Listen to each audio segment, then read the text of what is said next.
dream. Red, white, and blue, fly free, fly free. I believe, oh, I believe.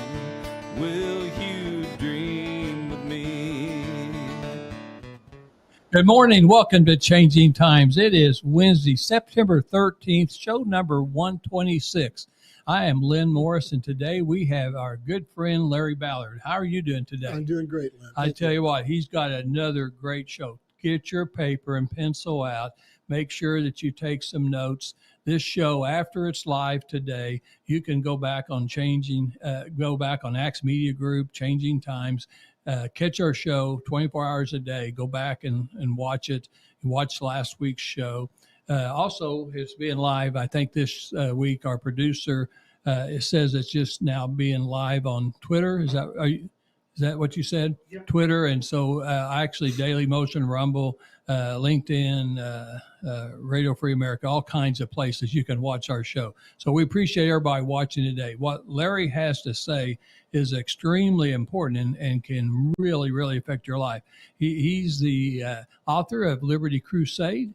And it's a great book, and book number 2 is coming out, I believe, in October, and so we're extremely anxious.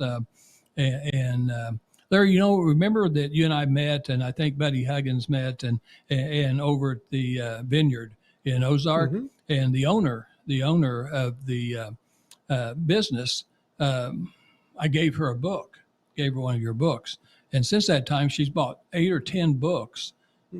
Online through Amazon, and giving it to all her family and friends because she can't wait till the October book is coming out. So that's really great. Well, we're going to jump right into it. I think you're going to today, because you have so much content and what you're trying to say.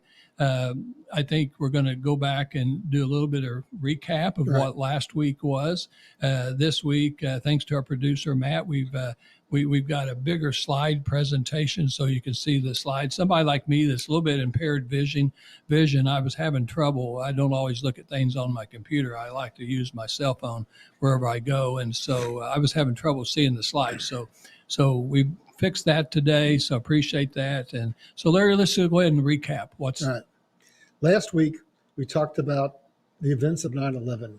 And I asked people, why would you want to talk about something that was 23 years ago? Because most people don't understand why they did 9/11. 9/11 was effectively to be able to pass laws under the Patriot Act in order to basically enslave us so that they could set up under Bush's administration, so they could set up, oh, that's loud in my ear, so they could set up a illegal dictatorship. So I want to run through how they did that. So we had the event of 9/11. But always to understand what's happening today, we usually need to go back to the past.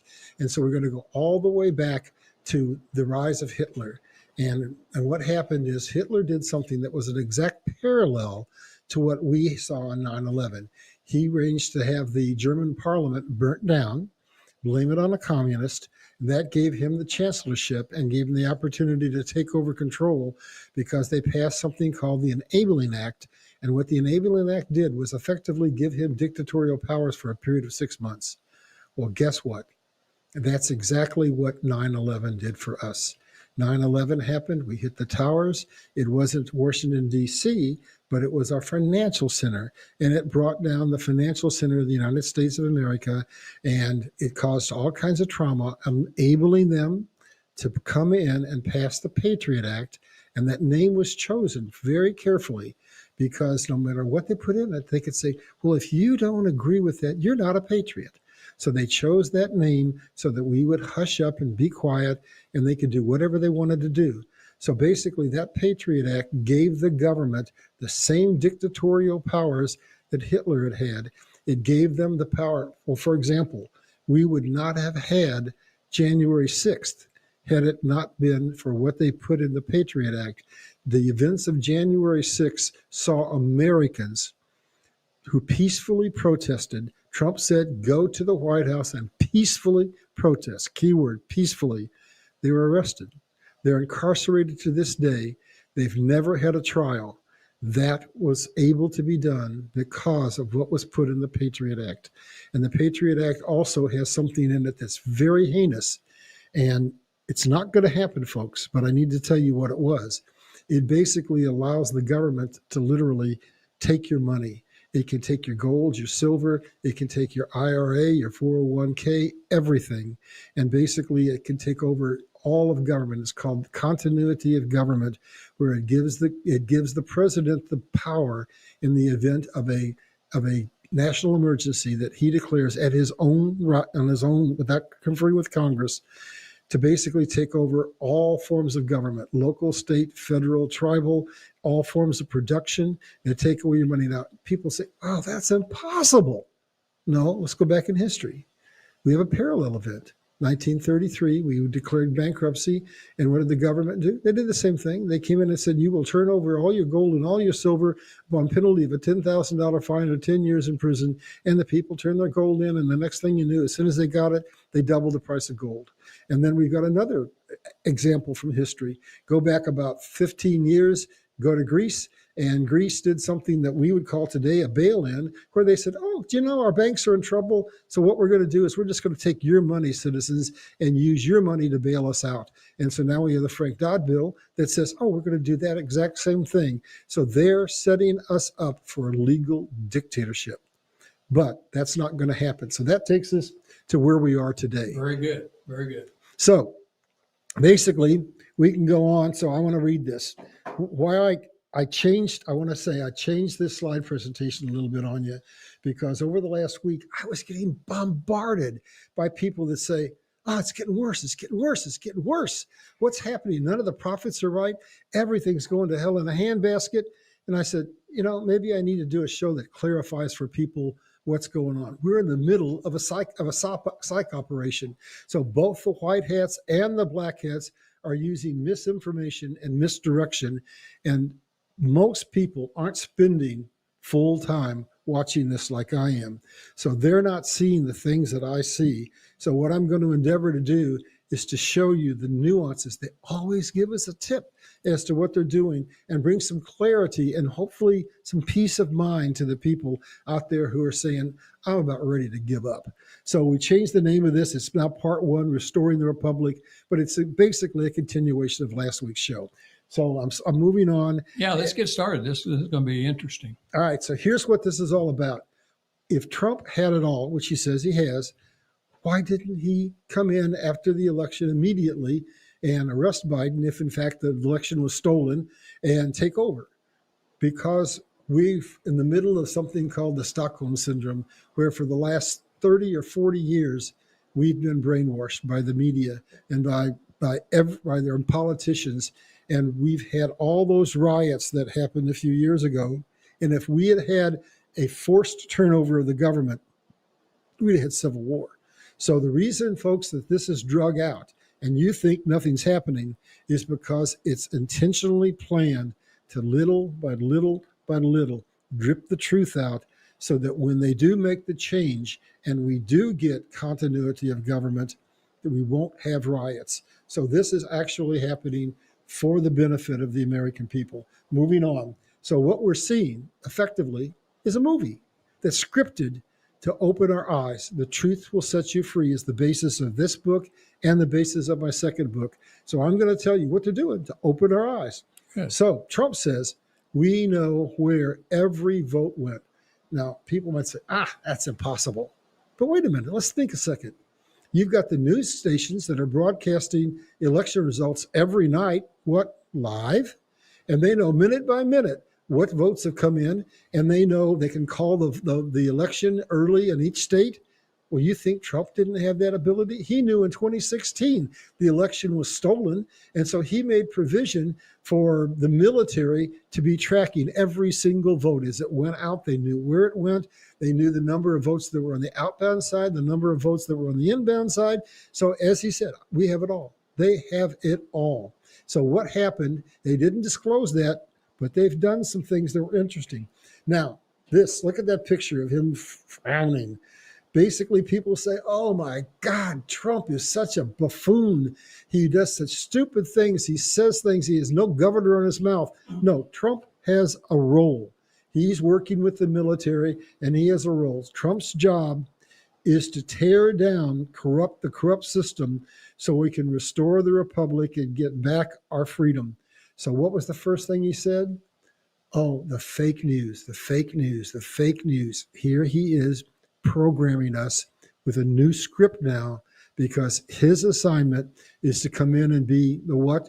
The disruptor, so that he can cause that drip, drip, drip that tells us what's going on. All right, let's move on. So if you want to drip, drip, drip and wake the people up to the fact that the government is corrupt, how could you do that? Well, maybe what you do is you put a buffoon in the White House and you let him do all kinds of crazy things, and you let him do things that the people can eventually see. That's hurting us. That's hurting our economy. That's hurting the way the world looks at us, so that you what? Drip, drip, drip, and wake up, wake up, wake up. So that's the role of the impersonator, Biden.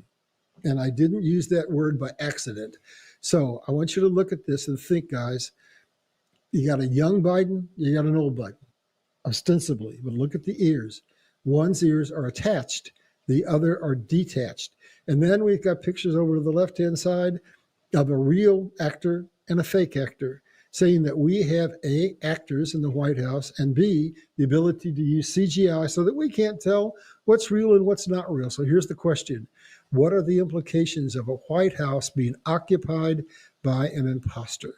So basically, what is happening is now we're going all the way back to 1871 to see, did the government of the United States at that time make provision should the government ever be taken over by a hostile force?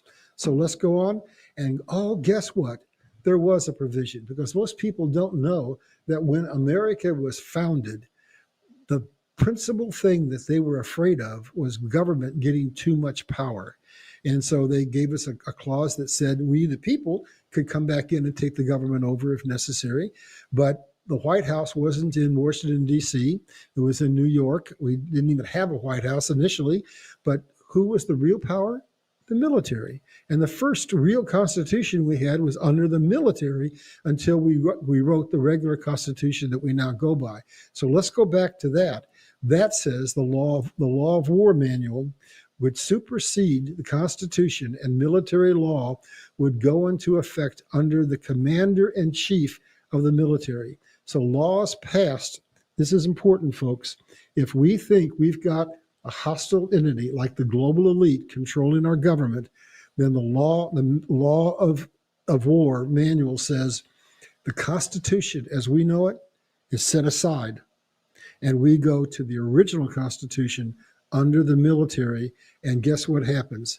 The president is not in control. The commander-in-chief is in control. So, folks, I contend that hopefully by the time you get done with this show and the next one, you'll understand Biden was placed there as a buffoon to wake us up. Trump has been in control, puppeting the strings, not as the president, but as the commander-in-chief under what is now our Constitution, the law of war manual. So the military is what is controlling things right now, not our regular Constitution. Let's move on. If my slide will go, hold on. All right, I got to go through this slide carefully. There's a lot on here, but what I want you to do first is look over to that yellow box on the left. The United States is a Crown Vatican Swiss corporation. What that means is that we are not the government of the people, by the people, for the people.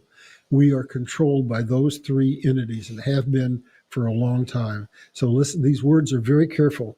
Our original Constitution read, the Constitution for the United States of government, of the United States. That meant it was for we the people.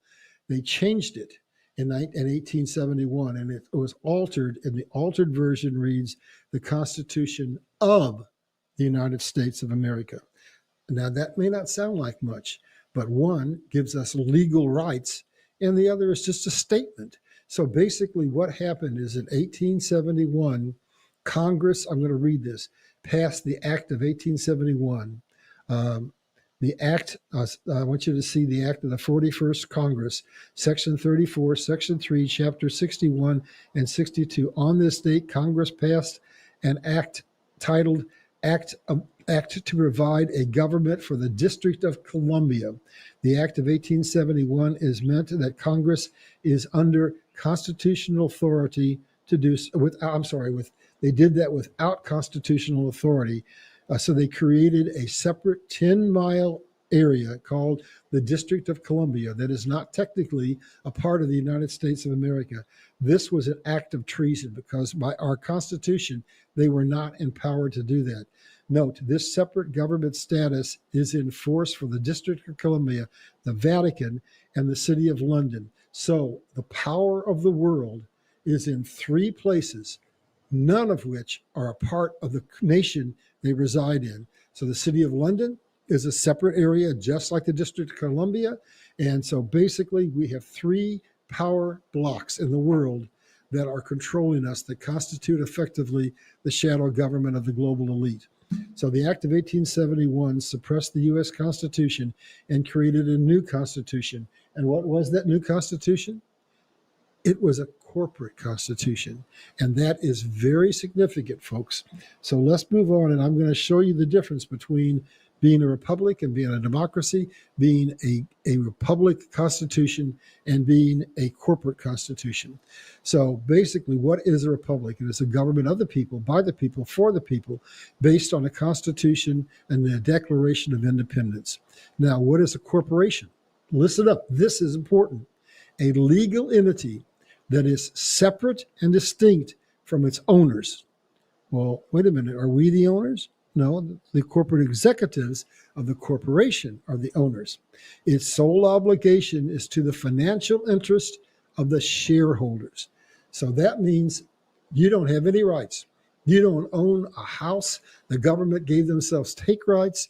You don't own anything. They can take your gold and silver, as we said at the beginning of this. So based on the Act of 1871, basically, we are not an independent nation. We are not under our original Constitution. We are a corporate charter, and every law that has been put on the books since then was for the benefit of the corporation, solely to provide the financial interest of the corporation. So let's move on. Hey, Larry, we're going to, I think it's a good time. Let's take a break. Just pause just for a second. We're going to talk about 3 sponsors and we'll be right back. So just kind of know where you're going to be at. So Brad Pistow is our first sponsor, certified fiduciary financial planner right in Ozark, Missouri. And his telephone number is 417-581-9222, 417-581-9222. And I was just there at a meeting last night. There was a sold out crowd. I mean, it was free, but you had to sign up to get to it. So Brad Pistow had Ed Slott, who is recognized as the #1 retirement person in the United States. So, I mean, he's the expert that was the mentor and still mentor to Brad Pistow. So if you want to know anything about retirement planning, I use him. Several of our family members use him. Don Blackard uses him and the family, and a lot of people do. He's licensed in several states, and he has associates all over the country. And so really, it's never too early to think about retiring. And so he's got books just like you, Larry. He's got a book called Safe Money Matters. He's got a book called Bulletproof. He's working on another book. I mean, this guy knows retirement planning. So I highly recommend Brad Pistow. Second sponsor, we just had John Whittaker here 2 weeks ago, and he just bought out John Youngblood. So instead of Youngblood Motor Group, it's now called Springfield Nissan or Springfield Kia. And so same owner and same location. And I tell you what, I bought my last 2 cars from these guys, and I'll be buying my next car from them. Impeccable service after you buy the car, and they sell new cars and used cars. Most of their used cars are cars that have a warranty and are been inspected and things like this. So really great cars to buy. So I highly recommend them. They're on 3838 South Campbell And new cars on one side, just cross street, used cars, and in Springfield, Missouri. Over 44 years in business, long time family owned business. Third sponsor, Louis Michael. Louis Michael is a sub co-host at times, and he is also a sponsor. And he's a realtor at the firm down in Ozark, Missouri. And his telephone number, because he will always return his call, is 417 988 1086. 417 988 1086. He'll always return the call, and he specializes in all types of real estate, not only in Southwest Missouri where he resides, but he also has made transactions in Nashville this year, Vegas this year, and things like that. He's in the top 300 sellers of real estate, realtors in Missouri. So he's a tremendous guy, knows his business, but even more important, he has a nonprofit called Choosing to Live. He's one of those fellows, just like so many people out there that have despair and depression, anxiety, all kinds of things going on. And he almost committed suicide. He came so close to committing suicide, gun to his head. And God spoke to him and said, throw the gun down, Louis. He throws the gun down. And now he spends his life going around to schools, businesses, individuals, trying to help them choose to live. Don't take your life. And so just a tremendous guy. And so that's our three sponsors. We're going to have some exciting news because we're working on two more sponsors this fall. I think we're going to have a full slate of 5 sponsors here pretty quick. So God is good. So we're going to go back and now start what you're talking about. I think this is absolutely fascinating. So before I go to this next slide, I want to recoup. How did we get the Act of 1871? It was effectively because they take us into wars. We were just coming out of a war. They bankrupt us. And then once they do that, they're able to come in and take over the government. So now I'm going to go to another similar event, and that takes us to 1933, to the Great Depression. So in the heart of the Great Depression, which started in 1929, we had a second bankruptcy. Think of it as, well, how do you have a second bankruptcy? Think of it as you went bankrupt, and all they're doing basically is putting new terms and conditions on a default that has occurred. So basically what happened in 1933 that relates to our current slavery system. In 1933, the U.S. had a bankruptcy, and the government ceased being a republic. And a republic is a government of the people, by the people, for the people. Our Constitution refers to us not as a democracy, but a republic. I pledge allegiance to the flag of the United States of America and to the republic for which it is based. So that's where we lost our republic, and we became a democracy. So we were under a democracy, which is a government, according to Benjamin Franklin, where it is based upon the people least willing and least able to work finding out that they can get money from the national treasury. And once that happens, we basically take more and more and more and become a socialist nation, and we eventually go into bankruptcy. Well, that goes hand in hand with the corporate charter. So basically, we are not a republic. We are a democracy, and we are under a corporate charter which says that literally every law that's passed is not for our benefit, but for the benefit of the corporation. And here I want to make a very important distinction. There are a lot of people out there that are talking about how are we going to get our government back? And they're talking about, oh, we go back to the law of the sea. We go back to the way it used to be done 300 years ago. No, all we've got to do is get out from under the corporate charter.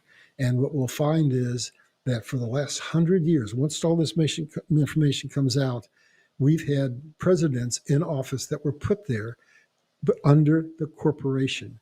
And so it's going to give us an opportunity to take the corporate charter, throw it out the window, go back to our original Constitution, take all those laws that were forced on us in order to drive us into slavery, wipe the slate clean, and go back to the founding principles of the United States of America. And it will be done in more or less one fell swoop, folks. So that takes us to the next slide, if my computer will function. And just a real quick recap, when I said we haven't had a fair election in 100 years, it started with McKinley. McKinley was for big business. His opponent, Bryan, was against. And so the three wealthiest men in the nation got together, put their money behind it, and said, we're going to get McKinley elected. And bam, they did. And they had epiphany. If we can get McKinley elected, we can get Wilson elected, who gave us the Federal Reserve, and anybody else we want.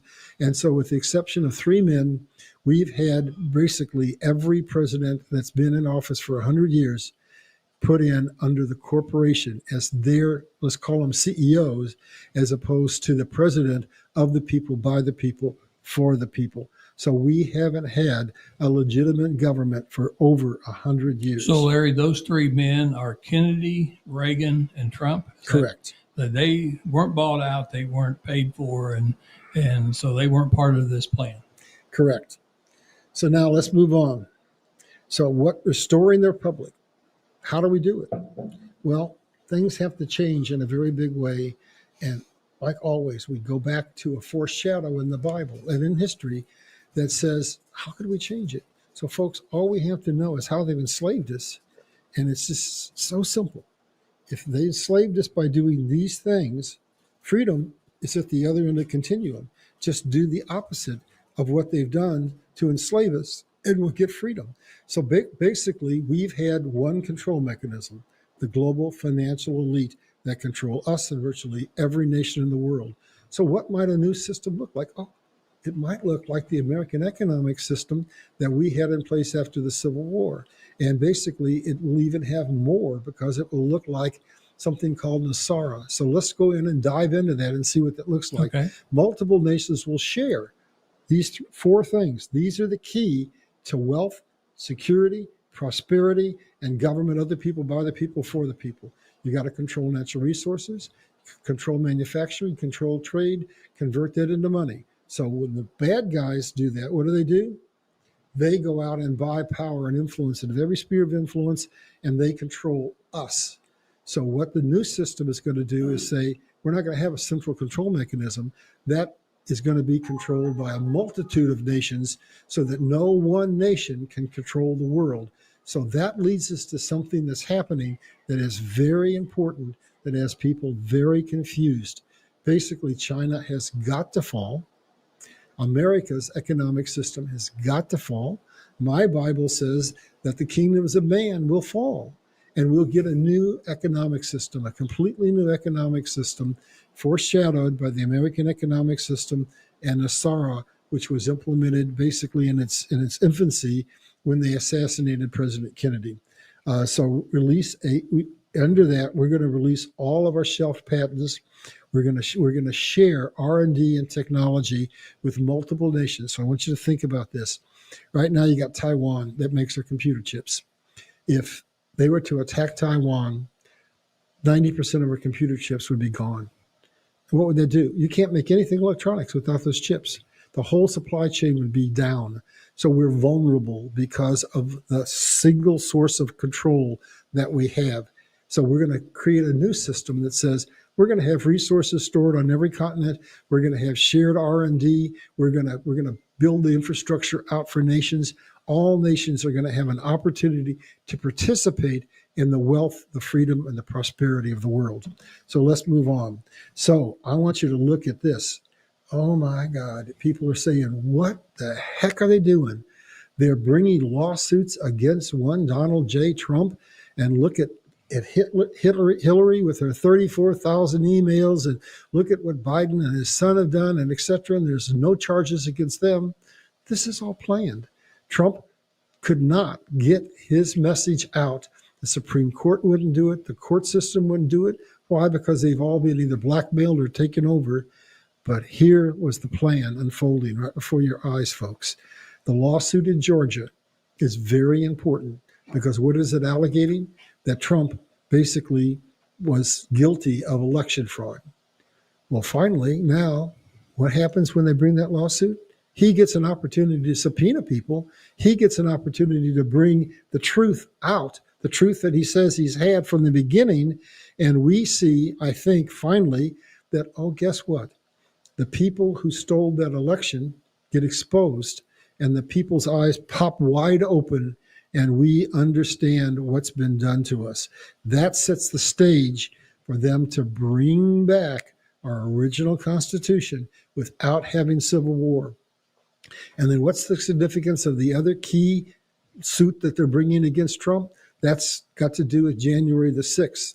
And basically, that's going to allow some disclosures to come out that are very important. And we're going to understand how it is that those American citizens have been stripped of their citizenship, put in a prison, never had a trial, never had a lawyer. And we're going to find out the truth. I think they've given us some hints. Nancy Pelosi's computer was ostensibly taken. And remember now, the District of Columbia is a 10 square mile area, and Trump has no authority to put U.S. troops there. Nancy does. Trump asked to have troops stationed in Washington, D.C. on January 6th. She refused. So there are pointers pointing not to Trump, but pointing to the Democrats and Nancy Pelosi.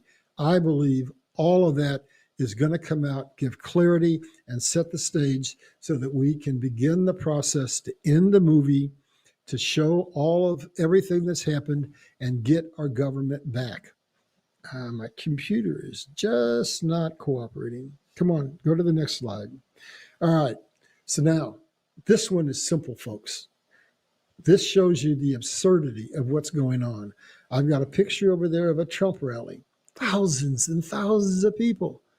I've got a picture of a Biden rally with nice little circles and 6 foot apart and maybe a dozen people. Now let's put our thinking caps on. A man who can rally tens of thousands of people versus a man who can rally less than 2 dozen. Which one do you think is going to get the popular vote and going to be elected? My vote's on the one that can bring in thousands and thousands of people.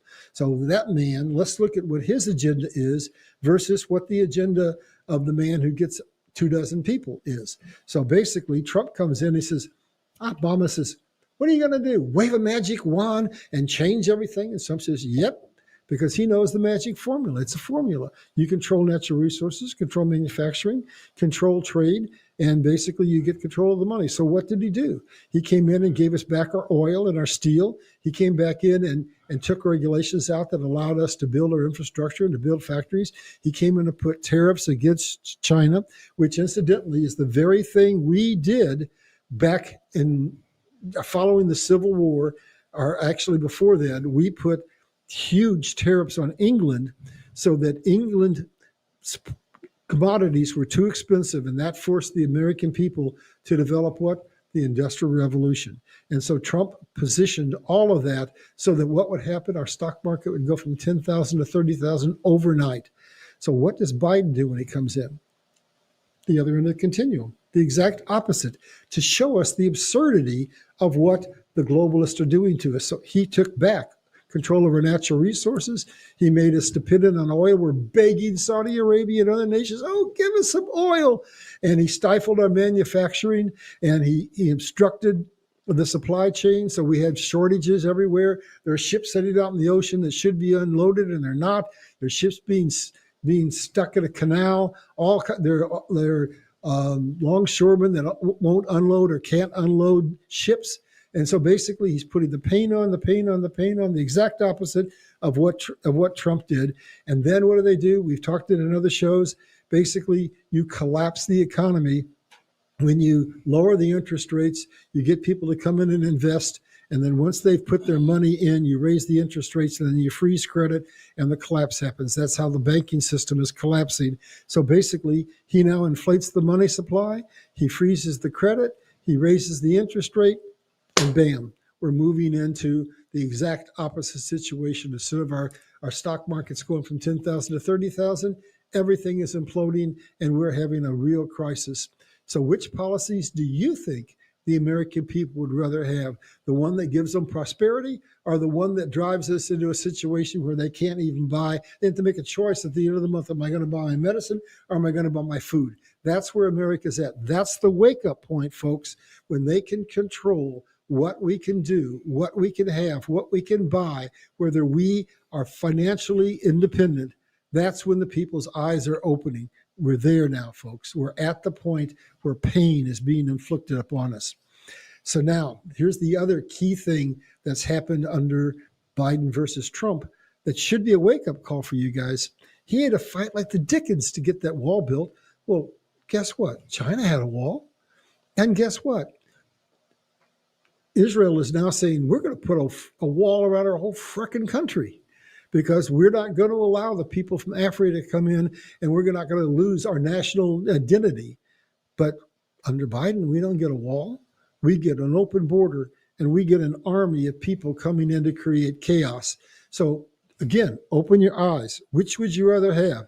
Would you rather have make America safe under Trump, or would you rather have let's create absolute chaos under Biden?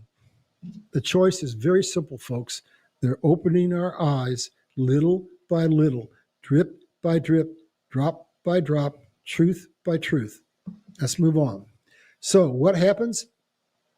Once we have that financial collapse, which we're prepared for now, because the Fed has entered in, which is what they do every time they cause an economic collapse, they've raised the interest rates over and over and over again. Now we have BRICS, and BRICS is something that we'll talk about on the next show, which is one of the things that's most confusing people. People look at BRICS, and BRICS is Brazil, Russia, India, China, and South Africa, and they say, well, they're trying to collapse the US dollar. Remember, I said earlier that America had to collapse. Both economic systems, capitalism and communism, must collapse. So I'm going to give you a teaser here. We think BRICS is our enemy. Actually, BRICS is helping us restore our republic because first the system has to collapse before the old Constitution, the charter, can be taken out and we can go back to our original Constitution. So once they collapse that system, which I believe is fairly imminent, which is sort of why I'm doing this set of presentations, then we have the opportunity for the whistleblowers to come out. Trump said right after the election, we have it all. And I just said a minute ago, yeah, he does, because if the media can give you the reports instantaneously, you bet your bippy with the sophistication of the military behind Trump, he knew where every vote was. He's got it. He's just been waiting to deliver it. And so once we have the financial collapse and the people really feel the pain, then the whistleblowers are going to come out and everything is going to be exposed and the people are going to stand up. And I want you to think, they give us pointers if we're watching. What happened to Zuckerberg, Facebook? Well, we got a little bit of an idea of what he was doing to us, and the stock plummeted by 50%. What happened to CNN? What's happened to Disney? So when we get the truth, the whole truth, and nothing but the truth, an atomic bomb of truth, something is going to happen that's never happened before. Every other collapse has been, well, they collapse the system. We are forced to bail them out. They then buy back everything for 10 cents on the dollar. They become stronger and we become more indebted.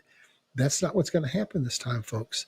Because of that truth bomb, whole governments are going to collapse. Let's look at some more pointers they've given us. The Prime Minister of England stepped down. The Crown Prince of Saudi Arabia stepped down or was taken out. The Emperor of Japan stepped down. Hundreds of corporate CEOs have stepped down during this period of time. All of that was because Trump was going around, him and Ben Solomon, and basically putting leverage on corporations. That was Solomon's job, and leverage on government, saying, we got it all. You will capitulate or else. And one by one, we're going to go into this in detail in the next presentation. Trump went on a world tour and he dropped stacks of information on the desk of political leaders and said, we've got it. You are now our puppet. We're not your puppet. You're our puppet. You're going to do what we want you to do. So we're just about to wrap up on this, and then I'm going to go give you some teasers as to what's in next week. Okay. So this is basically a summary that I do with most of these shows, because I want people at the end to really get it, to see, whoa, they did all this to us. So here we go. These are the ways that they utterly, completely, and absolutely control us and take our freedom away. They control the basis of all wealth. These four things that I'm going to touch determine the nation or nations that will be global superpowers. If you can't do these four things, you're just a has-been. You're not a global superpower. You have to control the natural resources of the world, or a good portion of them. America is rich in natural resources. You have to control manufacturing. Who are the two dominant forces in manufacturing? China and the United States. You have to control trade. Who controls trade? China and the United States. You have to convert that into money to buy power. Now it's currently being used to empower the bad guys. It's going to be used to empower the good guys. And then how do they take our money? We don't have control over the financial system. They have control. So they increase the money supply. This is all what they do. That's a formula to basically create boom bust cycles so that they take the money of the people. They increase the money supply. They lower the interest rates. That creates the hype. And then they pushes that in investment. So in 29, it was stocks. In 08, it was the real estate market. And then what do? Just what they're doing right now, folks. They increase the interest rates. So now the cost of money is no longer cheap, it's expensive. And then what do? They dry up the credit. And then once the credit's dried up and the interest rates have been dried up, what happens? Everything crashes. And they have now stolen your money that you worked so hard for. Maybe you've lost your home. Maybe you lost your 401k, whatever, but they take things from us. So we have the illusion of ownership, but we really don't. And let's give you an example. When we were formed, one of the principal things the founders wanted, we want the people to own property. So I want to give a caveat. I was a real estate agent for 12 years and a broker, and owned my own small brokerage firm at one point in time. We were originally under something called AODO ownership, which is the Spanish land grant process, where once you buy a property, pay for it, it's yours for perpetuity. The government has no take rights. Well, then as the global elite began to take us over, we changed to fee simple. And guess what? The government got take rights. So let me ask you a question. All of you out there who own a home, raise your hand symbolically. I got news for you. You don't own a home. And let me show you how unfair it is what they do to us. Basically, they create one of these crashes, which puts you in financial difficulty, and bam, they come in and they take your house. And when they do, they don't try to sell it for fair market value. They sell it for whatever the back taxes are. A $10,000 house that's worth $50,000 is taken for $10,000, and the owner gets nothing. All that money goes to the global elite. So we're just about out of time. So the next thing they do is they take that money and they control the 7 spheres of influence: the family, religion, education, media, entertainment, politics, and the economy. And here are examples that I want you to be looking for of how they enslave us. They use wars in order to bankrupt us, to put their central banking system in, to cause collapses, to utterly take us over. They have the fiat currency that they use to control us, that's constantly devalued and inflated. They have open borders to bring in an army of people to cause chaos in the nation. They inflict this with the drug epidemic. They go to great lengths to divide us so that they can cause that civil war. They have rigged elections, which we've talked about for the last 100 years. They have backed candidates on both sides. And we have, no matter who got in, it was not representing the people, it was representing the global elite. And then they control healthcare, they control food, water, they control jobs and housing. In other words, they control all the necessities of life. These are the control mechanisms that are inflicted on us now. That's under the corporate charter. But we're going to go back to our founding, simple, one-page Constitution. We're going to wipe out all those laws that were placed on the books to enslave us, and we're going to go back to our founding principles. And that means there's an entirely new form of government, folks. And I'm going to go back in the next show and tell you what our original government looked like and how it's going to be restored and the freedoms that it is going to give us. I think with that, we might be just about out of time. I think that's exciting. I tell you what, so we did about a 3-hour show in less than 45 minutes. Thank you for listening today, and be sure and share this with your family and friends. They can go back and watch it, and it just will be really worth their time. So, hey, Larry, you're a difference maker, and Don Blackard says you're being the change. And thank you for giving people this information for them to think and ponder on. I think it's some pretty good information. Thank you. We'll be back next Wednesday. That's what it